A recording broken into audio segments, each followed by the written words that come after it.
listening to the Cricket Podcast. Hello, everyone, and welcome to the Cricket Podcast, where England's series v Sri Lanka has begun. It started with a bang for England as they had Sri Lanka 6-3, the second worst start to a Test match for any team in the history of cricket in England.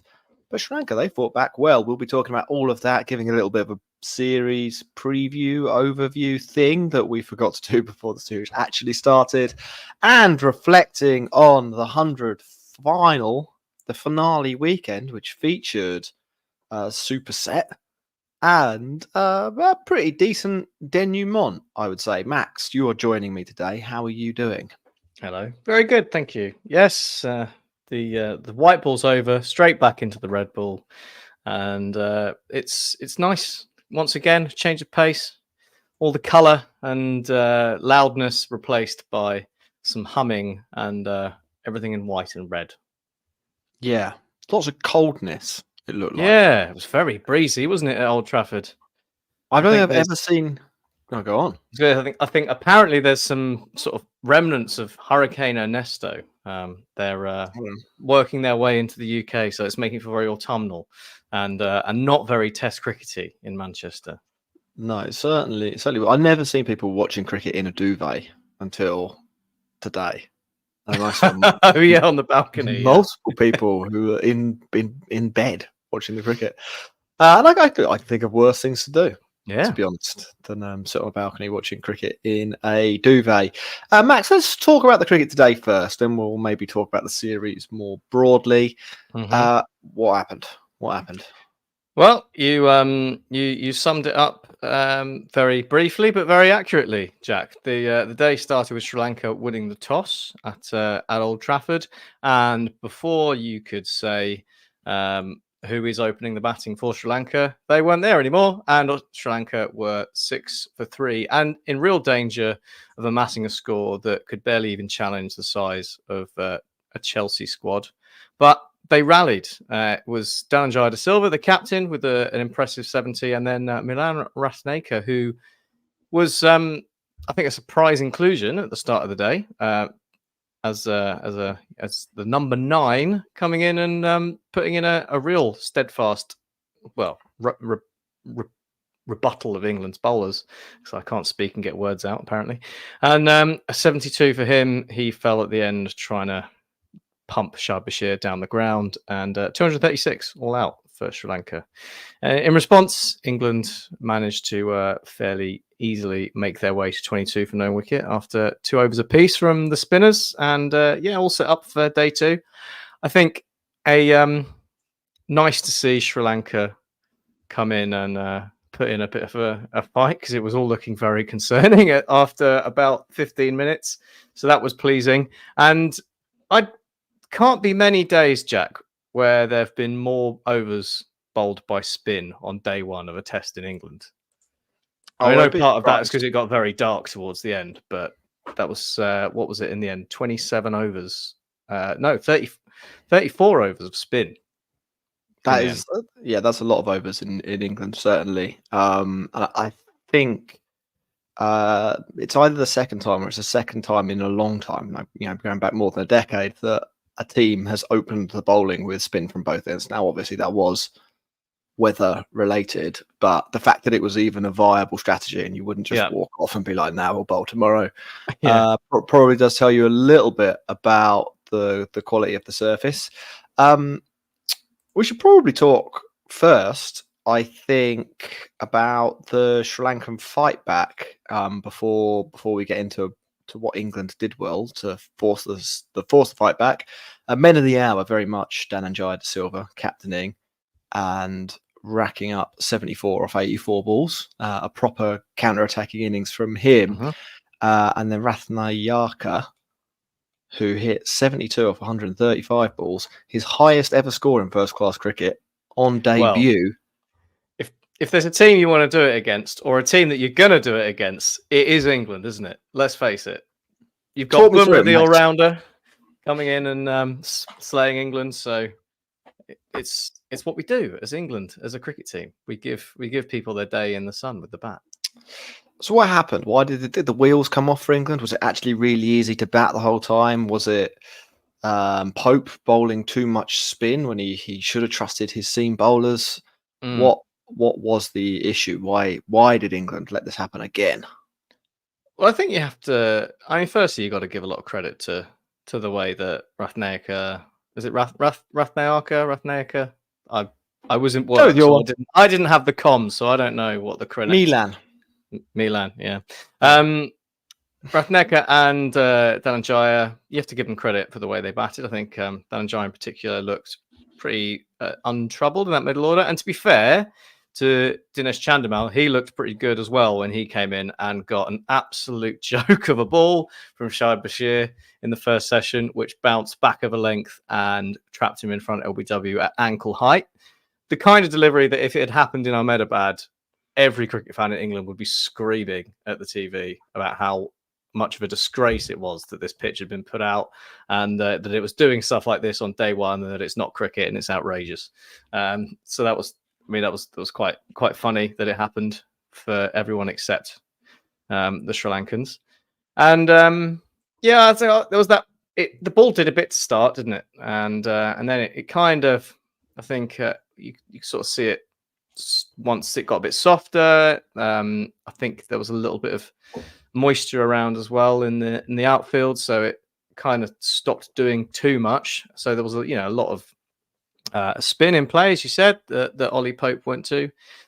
Wood looked pretty fierce at times, but yeah, I think the two Sri Lankans who got the bulk of the runs looked reasonably untroubled by the pace. So you can understand turning to spin, and there was a bit of spin about. We'd obviously seen the ball do stupid things earlier in the day with that wicket of Chandimal. So I don't mind the approach from Ollie Pope of going to spin, and I think Shah Bashir bowled quite nicely as well. But I do think maybe he went on a bit too long. 23 overs is a lot, and not all of those were enforced by the light. I think with I suppose Matthew Potts didn't have a good day, and that didn't help. But No. Mark Wood only bowled 8 overs, and I think you could have had another blast of Mark Wood towards the end. But yeah, by the end, that decision was taken out of his hands, and it had to be Joe Root. But Mark Wood was actually going to come on at one point, and they decided it was too dark. So maybe 5 or 10 overs earlier, a couple of overs Mark Wood might have helped. But you have to say there weren't, apart from that ball that didn't bounce, it wasn't, there weren't that many demons in the surface, right? The ball wasn't doing a whole lot sideways. It wasn't, like rearing up or anything like that. So they chose to bat first, right? It was a decent looking surface, so there should be runs to get. So you can't be too disappointed if a team comes out and some of the guys get runs. If they play nicely on a decent pitch, you'll expect them to get runs. So I think maybe having had Sri Lanka 6 for 3 was a bit of a, maybe led England fans to expect a bit more than perhaps would have been reasonable. And at the start of the day, if a team chooses to bat first and you bowl them up 236, you're going to be pretty happy with your lot. Yeah, I mean, I think so. Sri Lanka, the recovery is a good one from 6 for 3, or even 92 for 6, to be honest. But 236, probably all it does is bring into the game the possibility that Hurricane and Esto forces some sort of a draw. I mean, there was a very real scenario for Sri Lanka at 40 for 4 after 15 overs, that they were going to be bowled out for under 100. They'd had a pretty miserable time against the Lions earlier in the week with the Leicestershire left armour, I think 19 years old Hull, ripping through their top order, and they looked pretty clueless in terms of how to play the swinging ball. Yeah. And it felt like it could go that way. It felt like it could be effectively game over by lunch. They could easily have been 7 to 8 down by lunch at that point in time, and then we'd be, I don't know, talking about England on 250 or something like that, I'd imagine. And the weather issue would would be a non-issue. At least now, from a Sri Lankan point of view, that is in play. And if you want to be even more creditable than that, like England are still 214 runs behind. I think we would both agree that 236 is at least 100 under par. But you've got to go get those runs. Yeah, like the fact that the two Sri Lankans, Milan and De Silva, did score 150 between them does mean that we actually are talking about something resembling a contest now for one of the first times this summer, versus a situation where we would have been talking about, more personal glory for some England batter here or there, or it has. Dan Lawrence nail his spot down as England's opener. I mean, it hasn't been, from a Red Bull summer point of view, a particularly narrative-rich, storytelling. No. What's the word? Seam. That's what there's not a gold seam of stories that have come out of the England Test summer so far. Basically, the best we've got is Stokes is injured. Yeah, what's going to happen? Stokes is injured. Atkinson doesn't look bad. Will Chris Wokes play away from home? Like we are the main narrative of this English summer is whether Chris Wokes will be in the Ashes squad in a year and a half. We are slightly clutching at straws. So I'm really pleased that Sri Lanka have at least got us to the end of day one. And if you look at the odds of the win, it's still really highly unlikely for them. We're still looking at 15%, something like that. But it could have been 2%, could have been 1%, and maybe we just need to be thankful that they played some good cricket, and we are where we are. Mark, on the topic of Wokes, he's been looking good again. Atkinson's been looking good again, and Shoaib Bashir picking up 3 for 55 in the first innings, showing that maybe some of the stuff he did against the West Indies wasn't a flash in the pan. He held up an end really well. You could definitely say that. And when people did play some strokes, he picked up a couple of wickets, and obviously he got that grubber as well, which maybe flatters the figures slightly. But a good bowling performance from those three. Absolutely, yeah. I think Chris Wokes as an opener it makes sense, doesn't it? He's obviously been first change for England for many years because there's been a couple of guys called Stuart Broad and Jimmy Anderson who've he's had to get past. But Chris Wokes, with the skill set he's got by his own rights, is a fantastic opening bowler, and it's nice that he's got an opportunity to do that for England. Now, you're never going to shy away from the usual thing with Chris Wokes of is he any good overseas? The stats would suggest the answer is absolutely not.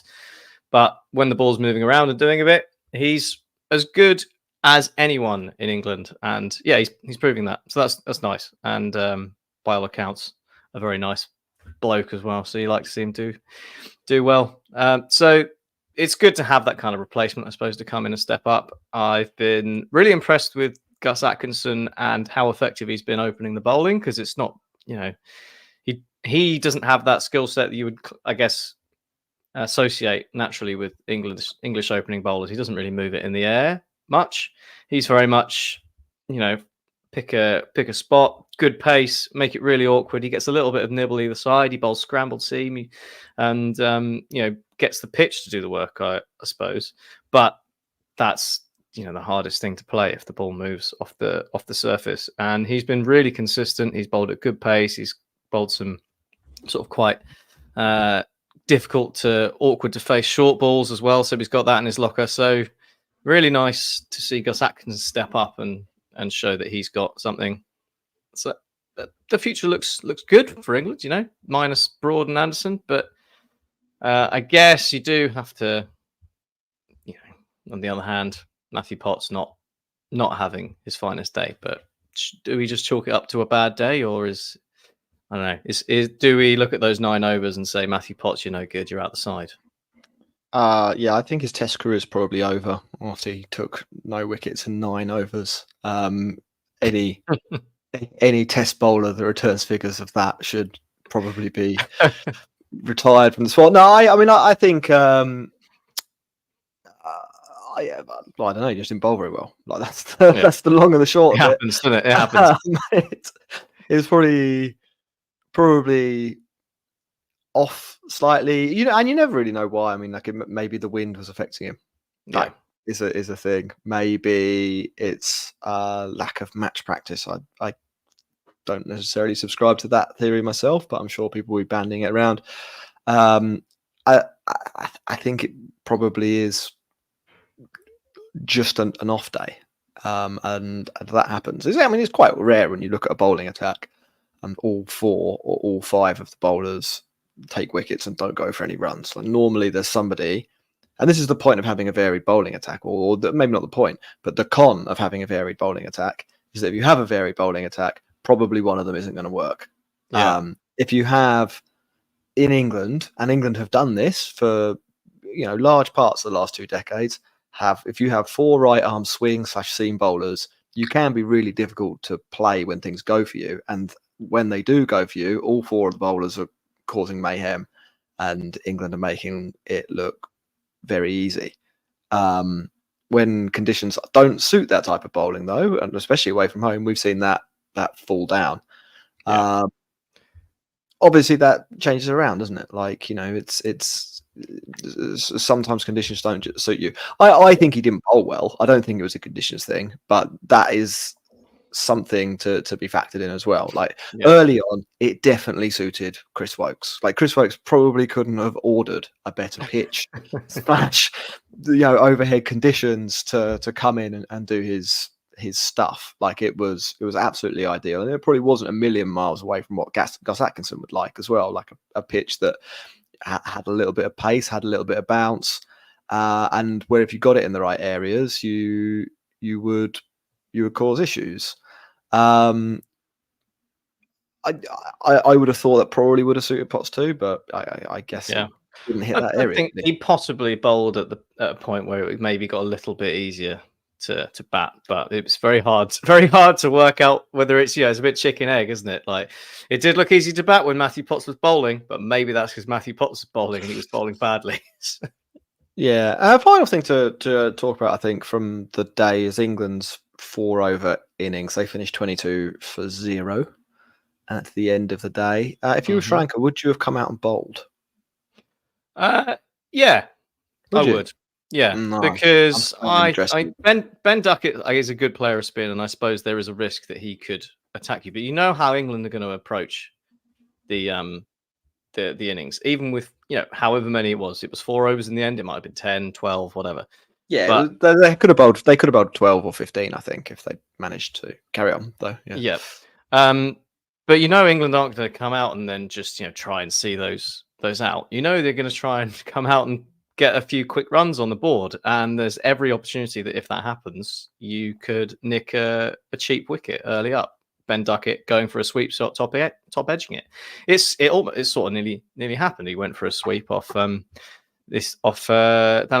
and it squirted up a bit down to fine leg. It dropped safe in the end, but that could have gone anywhere. It could have gone up, could have looped straight to a keeper, could have looped to a man at short leg catching position, whatever. So I think it was a positive thing for Sri Lanka to do, to come out and bowl and give it a go, and maybe throw England's baseball at them a bit and be like, okay, you can knock up some runs, but we reckon you'll do something stupid and give them give yourself a chance of losing a wicket. And I think there was one ball from Dhananjaya that really did grip, didn't it, in turn? So there was a bit in it for them. I think but Lords or somewhere on day one, you're probably not going to bother. But there was a bit in it for the spinner at Old Trafford, so I didn't mind it at all. Fair enough. I think that probably wraps up what we've seen so far. I don't know if we'll be doing dailies through this series. Probably not, but nice to get back into the swing of one temporarily. Anyway, absolutely. We'll take a break and then we'll come back and we'll talk about what we expect to see from the series as a whole and the 100. You're listening to the Cricket Podcast.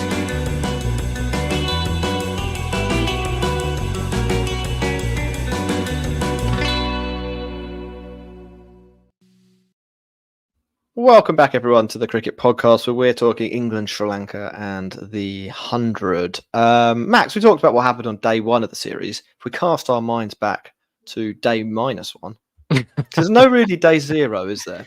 No. Can't have a day. Yeah, I suppose today is day 0 in a way. But it's also day one. Yeah, a little bit of a Figure that one paradox out. there. Yeah. What did you expect to see from this series, and why did you expect to see that?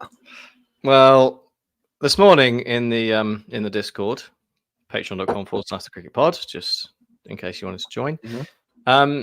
I, quite rudely asked our Patreon subscribers whether they thought Sri Lanka would make it over 99 today, and I felt a bit mean doing it. And then at 6 for 3, I felt completely justified.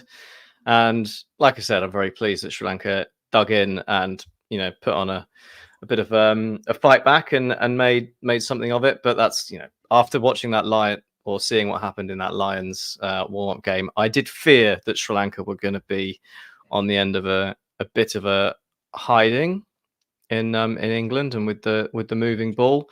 So sort of pretty much expecting a kind of not very competitive 3-0 weather permitting series that wasn't that enjoyable to watch. And I am heartened by some of the performances that the Sri Lanka order. I'm absolutely terrified by some of the other performances, but there's still time for that to change. The West Indies came in and they got off to a rocky start and then grew into it a bit. So I'm hopeful now that Sri Lanka can put up a bit of a fight, maybe even cause a bit of a shock with England's slightly lengthened tail with the absence of Ben Stokes.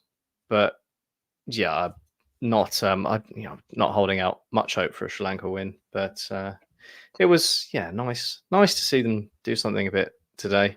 And I suppose the other thing that I had in mind about this series was more about where they're being played. But I guess that's a different question, isn't it? But in a 3-match series, having 2 tests in London seems questionable to me. Well, they only played 1 test in London earlier. I mean, the answer to that is don't play 2 tests at Lords every summer. But Yeah, can't not do that, can we? That would be ridiculous. I have to say, I thought 3-0, and I think 3-0 now, and I think the only thing that realistically stands in the way of that is weather. I watched a fair amount of the highlights from England Lions v Sri Lanka, and for people who weren't following this, and to be fair, why would you in detail? There was other cricket on. It wasn't like the England A team. This is like the guys, or B team or C team. This is like the guys who aren't good enough to play in the 100 and whose counties won't really miss them too much in the 50 over. Cup. Yeah. Like where do you think that England Lions side is finishing in county champ? Like, really harsh question, but like what was your initial? I'm not sure if they're in Div 1. I don't think they're anywhere near Div 1. If I'm honest, I mean there are guys in the team I've never heard of, like completely. I think Ryan Ahmed's younger brother was in there. He was, yeah. I mean, like that. Look, they're all good players. Obviously, they beat Sri Lanka. They're not bad, but let's take Hamza Sheikh. He was one of the guys I've never heard of. I think it was his first class match. Like that's not the. I mean, if you're going to have one first class match, beating Sri Lanka at home in a tour, I'll take that. That's not bad. Look, man, it's not bad. Yeah, it's and he got 91. Like the guy's obviously good. He's 18. He got 91. Like unlucky to miss out on a century against the actual Sri Lanka team. Like it wasn't that Sri Lanka weren't really playing. It wasn't the Sri Lanka B team. It was more or less the Sri Lanka team. But you'd have to be pretty into England under 19s cricket and Warwickshire, I think, to being switched on to this guy. And even if you're a big Warwickshire fan, guys play 17 List A matches, averages 23, top score of 39. It's not. This isn't the A list. This is. I mean, like so. Okay, to answer your question, probably not doing that well in the 2nd division. So the alarm bells were ringing. That's what I'm saying. And and the way that Sri Lanka played as well was bad. Like a lot of LBWs, a lot of people being bowled to, just balls that moved a bit on the stumps, like no foot movement, bat going down the wrong line, middle stump gone. Ugly cricket. And I can't see how stepping that up against like the actual England team, the real England team, I don't see how they can make that jump up in quality, even with a little bit of experience in the conditions, and realistically expect to do anything except get beaten. I was pleasantly surprised by how well they batted today, and they didn't bat very well. Like, if we are in the interest of honesty, while we're being honest about things, like 236 all out on day one of a test match, where there's one ball that stays low, and Mark Wood got one to leap off the surface a little bit, but I think that might have just been him being a bit too quick for Mendes. I think it was. Yeah. It doesn't augur well, and so how are they going to win matches? Is their bowling going to run through England? Strong doubt. Yeah, from me on that front too. So having panned Sri Lanka, I'm sure they'll put something together and surprise me at some point. Yeah. But that'd be good. Well, I'd like to see that. Will they? I mean, who in that team is going to score 180? Angelo Matthews. Well, he isn't though, is he? Yes, he is. It couldn't have been more obvious. It's gonna happen. It couldn't have been more obvious that Angelo Matthews was a walking wicket today. I mean, look, maybe there'll be some pitches, and there have been some in England in recent years that are really flat, and maybe they'll get lucky with the conditions, so that there's no swing, and maybe they'll get one of those soft balls that doesn't do anything. And there are some stroke makers in the side, and Karuna Ratner is a very, very good opening bat. So maybe Karuna Ratner does score 150, and maybe Mendes tees off, and De Silva tees off, and they do scrape together a 400 and put in an under pressure. Like that's a conceivable chain of events. But something's got to change. They've been doing in the 3 innings that they played in England so far. Otherwise, this is going to be an exhibition of. It's going to be a beat down, basically. Yeah, no, I think you're right, and Angelo Matthews may not score 150, but he will take a 5 foot at some point in this series. Well, I'd know it will happen. I'd like to see him bowl. Maybe he's the antidote to Bazball. Is just a trundler. People try and hit him too hard and stumping off Angelo Matthews, get themselves out. I mean, in the series. Yeah, I mean, it's easy for England to get caught up in their own bluster as well, but they do seem to have made some quite good decisions in terms of personnel changes. Like the players they have picked do seem to be quite good. I was very dubious about Shoaib Bashir, and I'm still not completely sold, but he has done well. Gus Atkinson, it seemed like quite the promotion to go from first change for Surrey to opening the bowling for England, but you have to say so far he has looked good, and there is a massive asterisk that says West Indies and Sri Lanka at home next to that, but he is playing against Sri Lanka. Like if Australia turned up tomorrow for the second innings, I'd maybe be a bit more concerned. But it does seem, based on the circumstances and what we've seen so far, that Gus Atkinson is more than up to the task. Chris Wokes looks pretty good.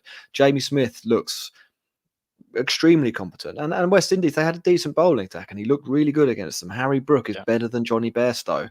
Arguably the only decision they've got wrong is giving Ollie Pope the captaincy, but even that, is that really that bad a decision? Ollie Pope's been pretty good with the bat. Like captaincy in Test cricket, I don't know if it's that hard. You just bowl people till they get a bit tired, then you pick the next guy. Then a bit later on, you go back to the tired guy. And then at some point, you just bowl a load of bouncers. It's and then declare on 300 for 7. I mean, for fun. To be honest, as well, the jury is massively out on this one, and Zach Crawley has been good for a while. But is Dan Lawrence in for Zach Crawley? A substantial downgrade, or is he just going to do exactly the same thing? Go out, whack it about a bit, probably get a few 50s, plays too aggressively to really have big innings because he'll make too many mistakes, but he'll get a few 50s. He'll set the tone setter. Mm. I mean, I'm not expecting Dan Lawrence to get 4 ducks in 6 innings in this series. I think he'll probably average about 35, probably get a nice 80 at some point. That's what I'm expecting. That's more or less what I'd expect from Crawley. Yeah, I just think that England team is that they have picked pretty good players. They're playing in a way that they understand, that they like playing, where everyone has a good understanding of what the guy above them in the order and the guy below them in the order is going to do and what all the bowlers are going to do.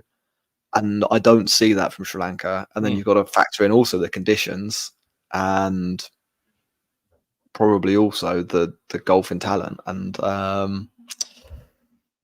this could be a really convincing case. I hope I'm making a convincing case for 3-0. I'm also hoping really that it isn't. I'd like to see one day of Test cricket this summer, Max, basically, where at some stage England aren't like a 5-1 on favourite to win. Yeah, me too, Jack. Me too. But I'm maybe even I would like to see at some point England not being the favourite to win. Less than a 50% chance of an England win in one moment of a test this summer. Yeah, and that's not good, is it? Because of the weather, just to clarify. Well, yeah, maybe. I mean, we'll exclude the weather from that because of in a test match with at least 3.5 days play. Yeah, I don't expect to see it. No, frankly. No, me neither. But that's the world we live in. Well, yeah, we've talked about all of that a lot. Let's talk about the 100. Yes, why not? The reason for Test cricket. No. Yeah, the reason it's all the reason Sri Lanka are bad at cricket. No, let's right, talk us through the what happened at the 100 then over the last few days. Okay, well, yes, big finals weekend. The weekend just gone. In the women's side, it was a shootout between London Spirit and Oval Invincibles to meet Welsh Fire in the final. The Welsh Fire women, who'd been probably the standout team so far. And on the men's side, it was Southern Brave versus Birmingham Phoenix for the rights to face off against reigning champions Oval Invincibles. And the women's game in the eliminator was a pretty sorry affair for the Oval Invincibles. They were skittled out quite convincingly by London Spirit. 113 for 9 was all they could put up at their home ground, the Oval, and it was very comfortably seen to by the London Spirit, who cantered home with 8 wickets to spare, 9 balls to spare, 50 for Georgia Redmayne to see them over the line. And a few of the bowlers did the work for London Spirit, but their England contingent, Sarah Glenn and Charlie Dean, the picks, really. So they went on to face Welsh Fire in the final, and that was in the end a really, really good game of cricket. It looked like being a bit of a procession for the London Spirit at one stage after Welsh Fire got off to a decent start with the bat.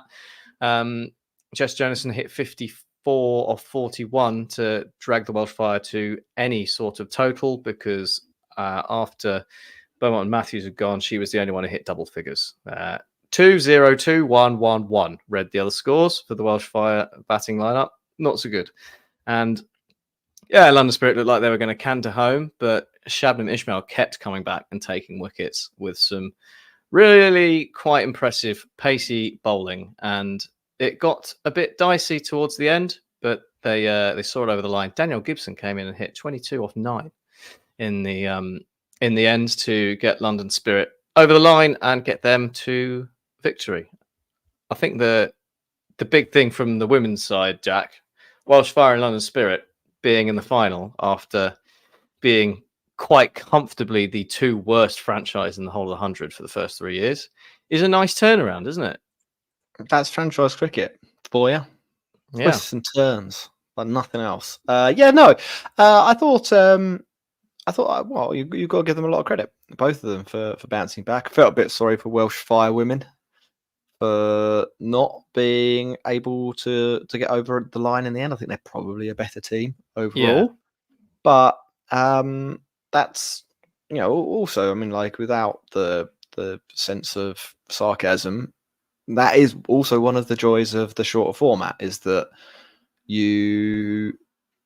because of the compression of the game, you do get closer contests. The difference between a team that look like the best in the comp and a team that look like they're second to fifth best in the comp, difficult to place them exactly London Spirit, but in that pack, is pretty fine in a one-off contest. And as you say, it really came down to a good spell of bowling, and probably Welshfire not quite getting the score that they should have. I think they were about 100. Look, I've got the score up here. They were 106 for 5, so they had 7 balls left with 5 wickets in hand. You're hoping you'll get 15 to 20 runs there. They get 9 runs, and if they'd got 15 runs, I think that might have been enough. Like an extra 6. You never really know. Obviously, the game plays out completely differently. London Spirit still have 4 wickets in their hands. They have 4 wickets in their hands. So maybe they would have pressed on a little bit more, but maybe by pressing on, they'd have given up some chances. Maybe they'd have lost. So fair enough to London Spirit women. Good comeback. Nice to see them lift the trophy at their home ground. Yes. Well, it warmed the hearts of, I'm sure, all of the London Spirit fans out there. The lifelong London Spirit fans. But there probably are a few that, for as long as they remember now, they have been sort of roughly supporting London Spirit. And well, there was a lifelong Oval Invincibles fan in the crowd, in the form of my friend's 8-month-old child. There you go. So you have to making memories. You have to laugh a little bit when a marketing exec does say something like, "We want to make it the 100 partisan like football," and it's like, well, it's they play 8 games a year, 4 at home. You invented the teams last week. They're all sponsored by crisps. I've already started the Oval Invincibles firm, Jack. Like, it's not. It's cricket. It's not football. We're meeting behind the nursery end next season. We're going to have a punch up. Even in India, I'm not sure you get quite the same level of partisanship when it comes to teams as you do in football. I think you get, maybe between players, you get a little bit of partisan fan interaction. Yeah. But I don't think, last time I watched the IPL. That's just a personality thing, isn't it? Like, I don't like that guy. He's a dickhead. Last time I watched the IPL, and I watched a lot of the IPL. I've watched a lot of the IPL for a long time. I've never seen an away fans block at the Chinnaswamy Stadium. I haven't chairs seen out and hurling them over the security guards, and that's a good thing. That is a good thing for cricket. But it is funny when some exec does say that, slightly divorced from the reality of probably what they should be trying to do. And Regista makes a funny comment in the chat: the Oval Ultras. That would be a great name. That sounds good. That's got a good ring to it. A great name for a team. The Oval Ultras would be, if that's the route they want to go down. The Oval Ultras, the London Headhunters. I'll tell you what, I don't want to get into a fight with the Invincibles either. Who else have you got? The Trent Intercity firm. It doesn't quite work. No. But it's it was good to see the fight back. What happened in the men's comp? Well, in the men's, you referenced it at the top of the show, Jack. We had our first super set, because obviously there aren't super sets in the group stage. You just get a tie, which is dumb. Yeah. What I would like, slight tangent. I was talking about it with my fellow fans on finals day, but basically, you get.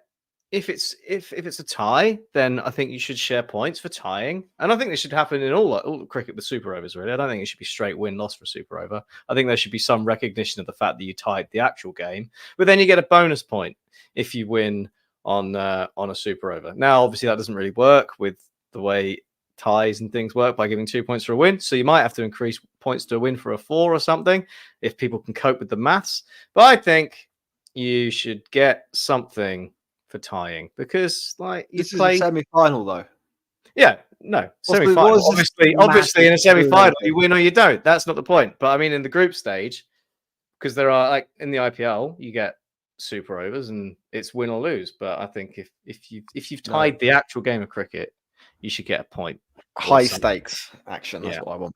Anyway, carry on. I want the IPL and other T20 cricket competitions to model their point system on the group stage of the whatever trophy, Johnson's Paint Trophy, LDV Van, whatever it is now. Don't know who the sponsorship is this year for the Football League trophy, but you get a point for a draw, and if you win on penalties afterwards, you get an extra point. That's the model. That's the model that the IPL needs to follow, Jack. League One and League Two football. Papa John's. No, it's Bristol Street Motors. Bristol Street Motors. There we go. It's hard to keep up with all the big sponsorships. Anyway, what were we doing? We were talking about cricket, weren't we? Southern Brave against Birmingham Phoenix. That was the semi-final, and well, what a game it was. Another 43 for James Vince, who had a stellar year with the bat, and Southern Brave put up 126 for 6. Not the most swashbuckling innings by any stretch, but Chris Jordan's late salvo, 20 off 9, got them to something that they could defend. And it looked like they were going to defend it really easily, as Birmingham Phoenix were quite far out the game. But Livy was back in business, 55 or 34. And he won the game, Jack, because he decided he was going to take down Akil Hussain off the final over. And he hit the first ball of the final set for 6. And then it was a no ball. And they needed 3 of 5 to win. It was over. They won the game. It was done. Liam Livingstone decides he's going to try and win it by hitting a 6 for no apparent reason whatsoever, because the guy at the other end could actually bat. It wasn't like they were 9 down and they had, someone with a blindfold at the other end. Sean Abbott was there. Adam Milne can bat a bit. But no, he decided he had to win it with a 6, got caught on the boundary, and then it all went to shit. And Akil Hussain, to be fair to him, came back really well to fire those balls in at the legs and really tie things up. It ended up going to a super set. Jofra Archer taking the ball for Southern Brave, and then Liam Livingstone proceeded to slice a wide full toss off Jofra Archer straight to the man, a backward point off the first ball, and that meant Birmingham Phoenix could only get their way to 7 with the solitary boundary from Jacob Bethel. And Chris Jordan and Kieran Pollard came out to bat for Southern Brave for, again, no reason that I can discern. I did not have Jordan's a 6 machine. He is a 6 machine, and Jordan hit 10 off 3 and ended the game. Like, to be fair, he'd hit 20 off 9 in that day, so maybe they decided, well, your eye's still in from that first innings. But yeah, fair play to him. Chris Jordan did the business. But I was pretty stunned when I saw Chris Jordan coming out to face the super over, but worked a treat. Liam Livingstone, congratulations to you for both snatching victory from the jaws of defeat and then placing defeat into the jaws of victory. Or I don't know what the reverse of that particular idiom would be. But yeah, they bottled it, basically. Southern Brave through to the final. Even after he's out, I think you should win that match. Yeah. Yeah, it wasn't entirely his fault. The other two should have done the job as well. But because, they knew what Akil Hussain was doing. Every ball was fired at about 60 miles an hour down the leg side. There was one ball where they literally could have just left it and it would have been a wide. And then tried to snack it away, and it ended up going for a dot ball. So, yeah, couldn't get over the line, Birmingham, and that was entirely their fault. But, yeah, Southern Brave into the final to face the mighty Oval Invincibles. And it was a fairly comfortable win for Oval in the end. Will Jacks finally getting a few runs, top of the order, 37. It was a case where a few different people pitched in for the Oval. Will Jacks, Sam Curran, Jordan Cox, Tom Curran, even Tom Lammonby, who had basically just been doing fine leg to fine leg for the entire tournament for the Invincibles, all chipped in with useful contributions, and 147 for 9 was the score. For the 100 this year, that's a pretty decent score. Years gone by, maybe a little bit light, but around 150 in a final. 50 over par, wasn't it? Yeah, pretty good. And it was a strong start from Southern Brave. Alex Davis and James Vince got them off to a good partnership, 58 opening partnership. But Saqib Mahmood, not to be denied, he, as the man of the match, picked up the big wickets of Lewis Deploy, Laurie Evans, and Karen Pollard to arrest any momentum in the game after Will Jackson, Adam Zampa had just cracked open the door with their spin. Will Jackson took a blow on the arm when he was batting, and it looked like he might not actually be able to bowl. Ended up bowling 10 very useful balls indeed. Adam Zampa, once again, class as he's been throughout the entire tournament. And yeah, those wickets meant it was way too much. Even Craig Overton's lusty blows at the end, 22 off 11, were all in vain. And Oval Invincibles do the double. Oval Invincibles men, the three-peats on for whatever they'll be called next year when they get bought by someone. I think they're going to be bought by Surrey, aren't they? Yeah, so I did remember reading something, Surrey being not all too enthused about the concept of their stake being sold and therefore deciding to buy it themselves, which just goes to show you how much money Surrey have. Yes, it's an absolute fucking joke, isn't it? Yeah, that's true. I mean, like you've got Indian cement moguls, and then you've got Surrey. And for a side who decided they didn't want to give back membership fees during COVID. One of the only two counties. You don't make money by giving back money, do you? No, you don't. It's true. It's true. That's business for you. Yes, and they're redeveloping the stadium as well, aren't they? To put all sorts of luxury bits. Yeah, well, they've got the new Galadari stand that opened a couple of years ago, which is pretty good, to be fair. It's a good. No, I like it. It's a good roof. It's a good roof. They've done it in a. I'll never be able to afford to go up there again. I think they sold me the wrong ticket, but it was good when I got my trip onto the roof and I enjoyed my pins and I watched the cricket from up there on a bar stool. Men's 100 bowlers tournament, and I think it was fair that the game was won by Mahmood mainly, but Zampa to a slightly lesser extent. Obviously, Zampa gets the breakthrough, doesn't he? That ends the threatening partnership, the partnership that looked like it might have got them within kind of Pollard range. Yeah. And then Mahmood.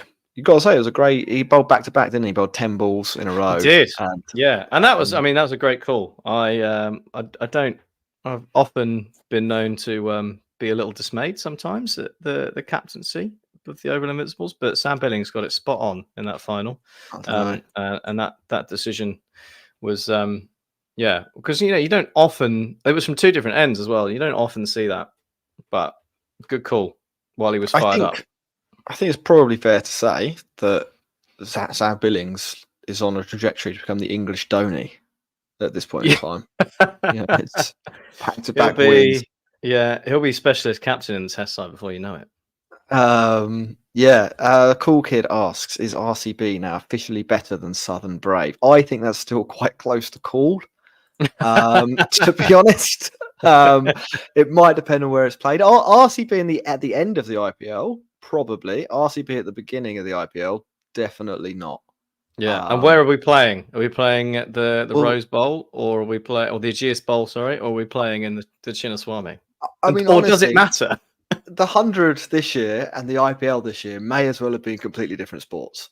Like the things that you needed to do well to be good in either of those two competitions were more or less completely divorced from each other. It was a really quite a bizarre year, I thought. For especially the men's part of the 100, where the ball was going all over the place. I mean, we were talking about the Test match earlier. It does show the weather here was really, really bad for the first half of the summer, and it does show that even at the top level of cricket, if you have to try and produce pitches in those conditions, it's quite difficult to do. And so for all the weekend warriors out there, playing in games where 4 people aside are getting p-rolled and for 136 is a good score. Some of the pitches we've been playing this year have been interesting. But it's happened in proper cricket. Like these pitches, they've not been able to prepare them properly. Like they're all screwed because they're soaking wet and it's been cold and stuff like that. Good, interesting question. I mean, like Oval though, we were talking about Southern Brave there. Oval in the IPL. We should probably enter them into the IPL now. Yes. Where would they finish? That's a good question. I think they would finish top half. I like some of what they've got, to be Yeah. honest. I think they've got a decent, decent lineup. They've got world-class spin in Nathan Souter, of course. Yes. They've got Nathan Sam Souter and Will Curran. Jacks. I mean, Sam Curran and Will Jacks, like they're two top class players. Donovan Ferreira has had I wouldn't quite call it a breakout year, but he's shown some of the promise that people have put in him. And they've got also, I mean, the other thing about them is like they know what they're doing. Like as a side, they've got a really well set up team, and they're quite well drilled, and they've been around together for a little while, and they look good. They look settled, and that's not something you can say about many IPL teams, particularly when you get towards the end of the cycle. So I think they'd do well. I didn't even mention Jordan Cox, who's looking better and better every time he plays.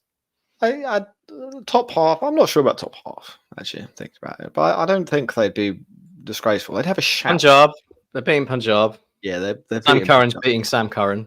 Big time. Sam Curran is Oval Invincible. Sam Curran is better than Punjab Kings. Sam Curran, you have to. That's definitely true. Yeah. Yeah. And I don't think they're beating Sunrisers. And I don't think they're beating KKR.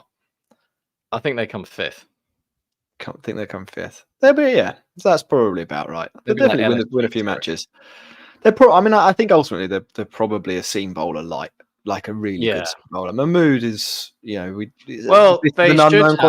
had Spencer Johnson and they would have had Gus Atkinson if England had let him play at all. So I mean, you look at the final lineup they had, and they're missing probably their two of their best bowlers.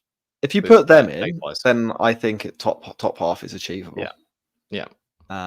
Potentially. Anyway, I think that's a good place to wrap up, Max. Good podcast. We will be back at some point. Mm-hmm.